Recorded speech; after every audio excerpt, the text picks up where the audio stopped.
Bismillahirrahmanirrahim. Assalamualaikum warahmatullahi wabarakatuh.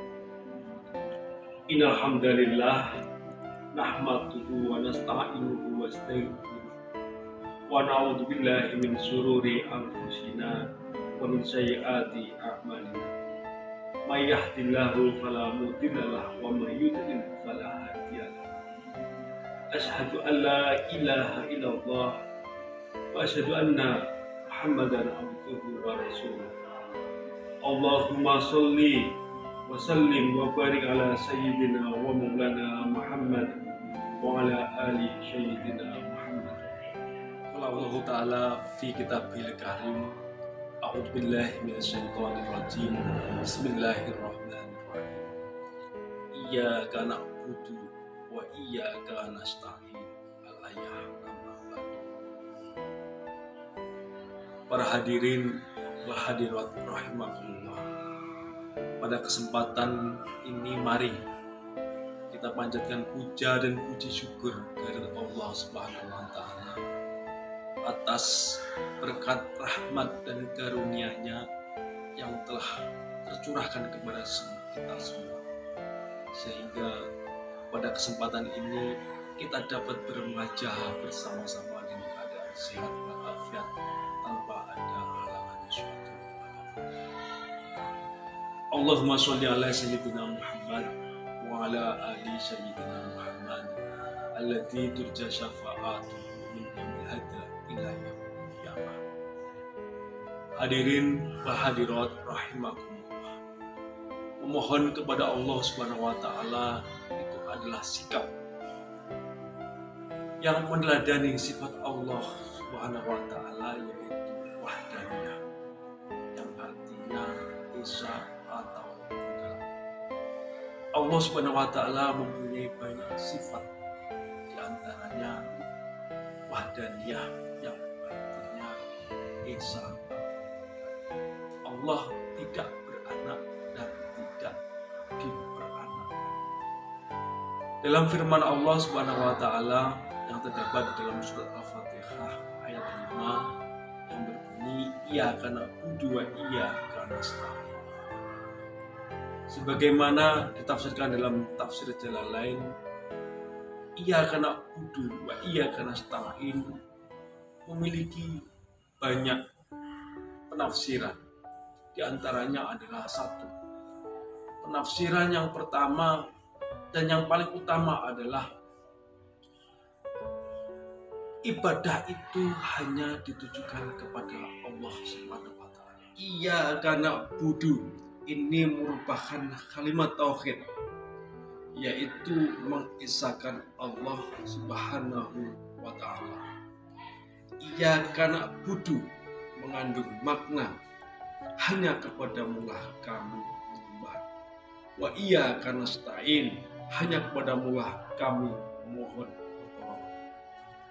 Pada hakikatnya manusia itu tidak akan pernah lepas dan terlepas dari pertolongan Allah Subhanahu wa taala.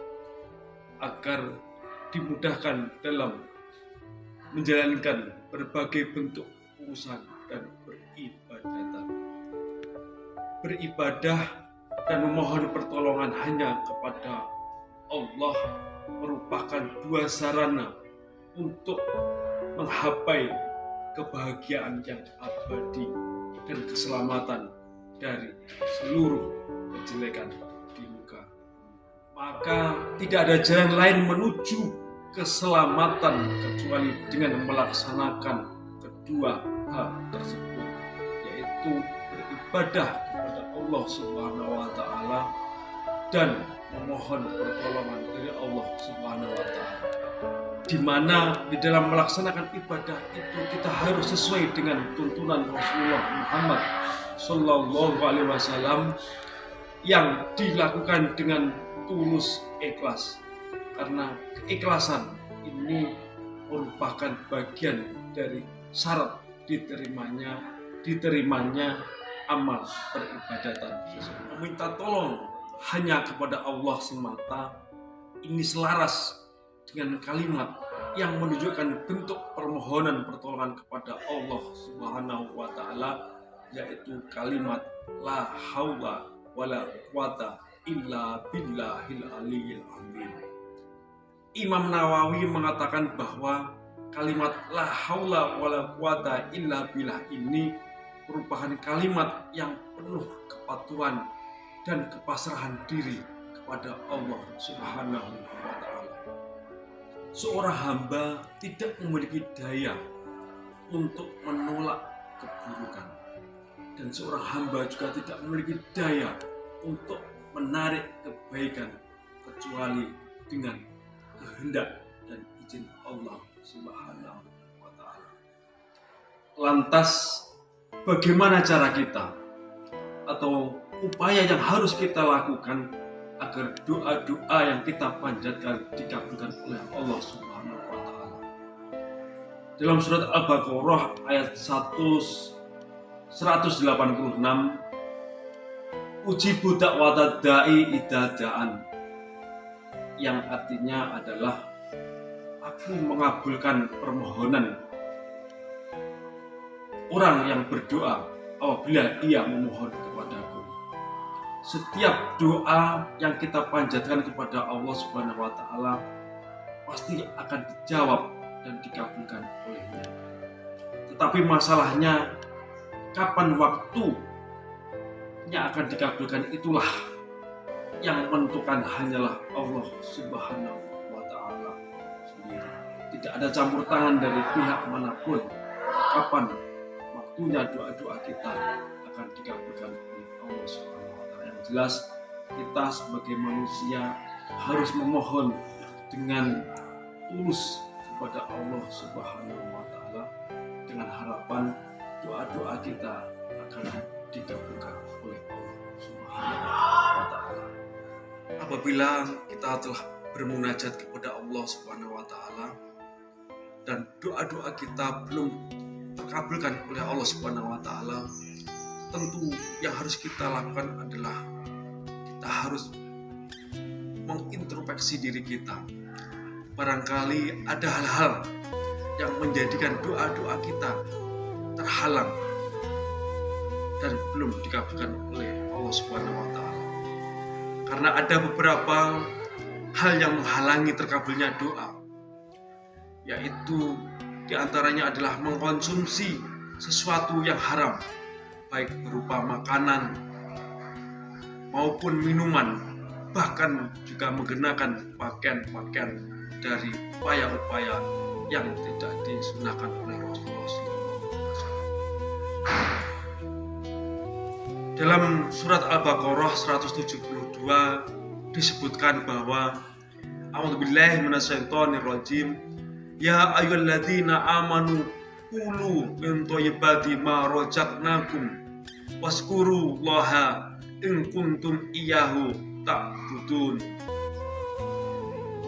Wahai orang-orang yang beriman, makanlah dari rezeki yang baik dan yang kami berikan kepadamu, dan bersyukurlah kepada Allah jika kamu hanya menyembah kepadanya.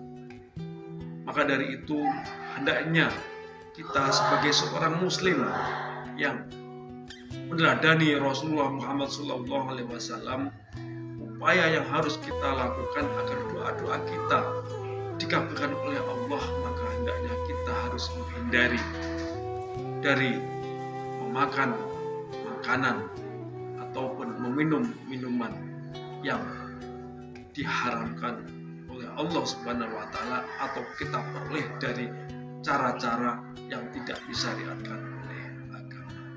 Diriwayatkan oleh Sa'ad bin Abi Waqqas pernah meminta kepada Rasulullah Muhammad SAW, wahai Rasulullah, mohonkan kepada Allah agar doaku mustajab atau dikabulkan.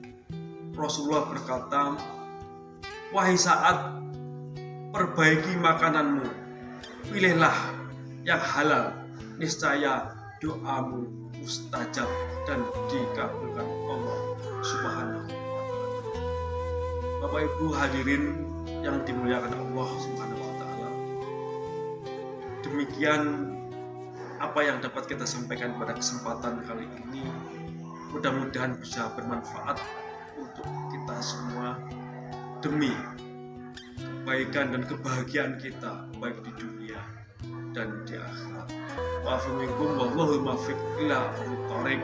Wassalamualaikum warahmatullahi wabarakatuh.